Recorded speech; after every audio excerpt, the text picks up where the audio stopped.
All right, this lesson is about Mendelian genetics. Here are our syllabus points. Remember, these are only some of topic 3.4. We will do the rest in a later video. All right, this is Gregor Mendel. He is known as the father of genetics. He's an Austrian monk, and he is famous for experiments on pea plants.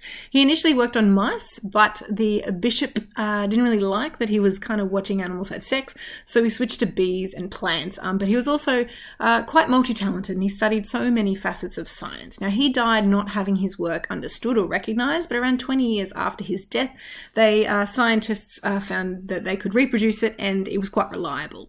Now, the repeatability and reliability was often questioned by statisticians, like it was too good to be true down the track, but it was also found that it could be reproduced, and so go science, right? So a little bit of talk in there as well, talking about how knowledge was actually constructed back in this time. Now, Mendel's work brought us some really important concepts that are fundamental to genetics, but to understand them, it's really important that we understand some of the language first. Now, genotypes refer to the alleles which the individual has. So remember, alleles are those two different variants of genes, and the phenotype is how we see these alleles expressed physically. All right, so we revisit alleles, and they are various versions of the same gene, and they are on homologous chromosomes, so those matching pairs. So it might be a chromosome 10 and a chromosome 10, one from mum, one from dad. Now, I want you to also remember that gametes are haploid, so they only have one available allele, because once those gametes actually meet and fertilize that egg, in the case of humans, then we have two alleles available, so one paternal, one maternal. Now, the combination of alleles between the maternal and the paternal homologous chromosomes are important.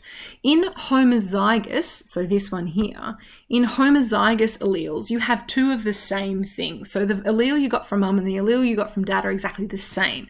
But the flip side of that then is that you have heterozygous combinations. So you've got the same gene coding for the same thing, but you've got two different versions of it.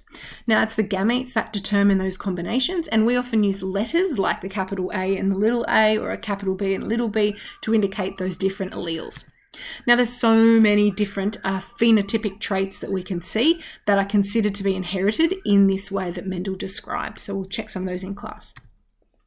Now, conventions for identifying genes was something that Mendel talked about as well, and he described inherited characteristics as dominant or recessive.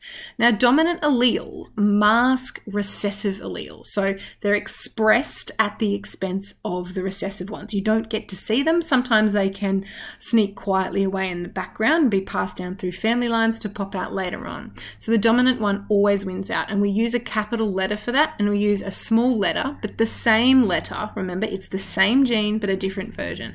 So we use a capital letter for the dominant one and a smaller letter for the recessive one. Now, if something is dominant or recessive, it's kind of like it's this or that. It's a black and white situation. And Mendel's peas, he talked about the characteristics of those peas in this kind of way. So one or the other, yellow or green. Is it wrinkled or is it round? Is it green? Is it white? All those kinds of things. And that's why we talk about it as Mendel's genetics. Now, to do a basic genetic cross, what we are doing is crossing two individuals, and we can see what traits their offspring will have based on what their gametes contribute. So this can be done in an autosomal trait, so those traits that appear on autosome chromosomes, so those that aren't the sex chromosomes, but it can also be done using the X and Y chromosome, or those sex chromosomes. So human females will only have an X and an X to contribute in their gametes, so every single one of their eggs will contain at least one X. But in males, we have about 50-50 split, where 50% of them will be carrying around a Y and 50% will be carrying around an X. So there is actually an exact 50-50 chance there that you will have a boy or a girl. All right, there's lots of different crosses that we can do, and you can do pure breeding with different homozygous combinations, so both with the same, but we'll do more of these in class. And Mendel did many different types of crosses with individual plants with a variety of genotypes and phenotypes. Again, some more information that you can read on your own. But what Mendel found, interestingly, was that the dominant trait appeared at a 3-to-1 ratio. So the recessive trait kind of hung around quietly, but it only really appeared phenotypically or physically, we could see it, at a 1-to-3 ratio there. So the dominant wins out most of the time. Here's another cross.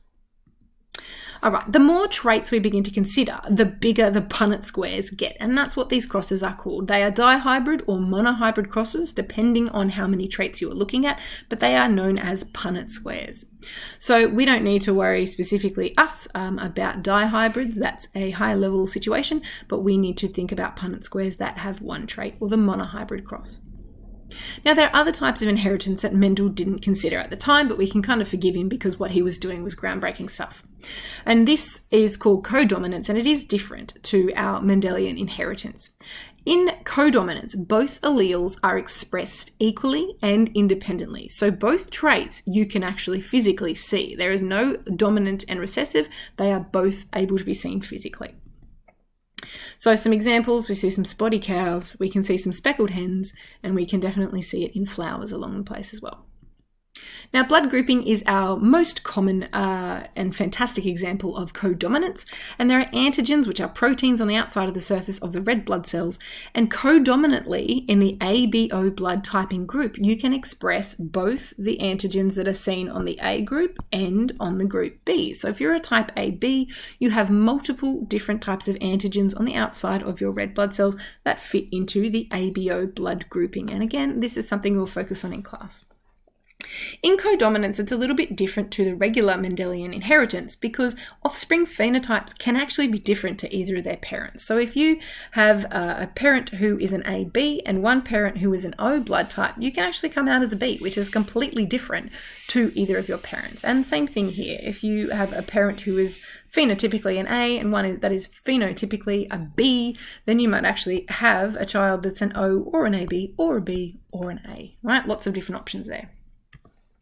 Okay, another type of inheritance is called incomplete dominance. Now, it's sort of like codominance, except you actually have a hybrid phenotype. So in this particular case, this was our codominance, where things are equally expressed and independently expressed, but this is our incomplete dominance. So this parent and this parent give this offspring, so that hybrid phenotype between the two.